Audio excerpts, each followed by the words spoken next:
Mummy શું કરે છે? જય શ્રી કૃષ્ણ. બસ આજે તારે નાસ્તામાં લઈ જવાનું છે ને જમવા માટે ટિફિનમાં તો દૂધીનું શાક બનાવીએ આપણે. મને તો નથી ભાવતું. ઓ બધાને ઘેર આ જ પ્રોબ્લેમ હોય છે. જ્યારે દૂધીનું શાક બનાવવાનું હોય છે ત્યારે બધા એવું જ કહેતા હોય છે કે મારે તો આજ ખાવું નથી અથવા તો મારે આજે ભૂખ લાગી નથી. પણ આજે એટલું ટેસ્ટી સરસ શાક બનાવીશું તે બધાને ટિફિનમાં પણ લઈ જશે બાળકો અને બધાને ભાવશે. ચાલો, દૂધીના શાકમાં તેલ બને ત્યાં સુધી ઓછું નાખવાનું. આમ પણ શાકમાં તેલ ઓછું જ નાખવાનું. આપણે એમાં મેથી નાખીશું. દૂધીના શાકનો વઘાર હંમેશા મેથીથી જ કરવાનો, તેનાથી બહુ ટેસ્ટી લાગશે આપણને. થોડીક રાઈ નાખીશું,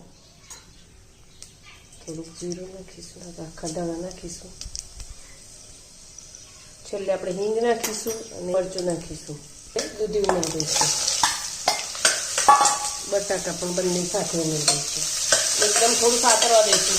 દૂધીના શાકમાં લસણ આપણે વઘારમાં નહીં નાખવાનું, પછી પાછળથી નાખવાનું તો બહુ જ મસ્ત ટેસ્ટી લાગશે. તમે પણ આ ટ્રીક સાથે બનાવજો. સાતરવા દઈશું, પછી હવે મીઠું નાખીશું, આપણે જરૂરિયાત પ્રમાણે મરચું નાખીશું, થોડી હળદર નાખીશું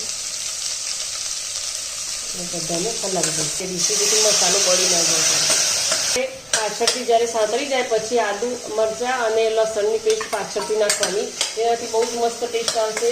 અને આ બાળકો જે ના પાડે છે ને દૂધીનું શાક ખાવાનું, એ પણ માગશે ખાવા માટે. નાખીશું.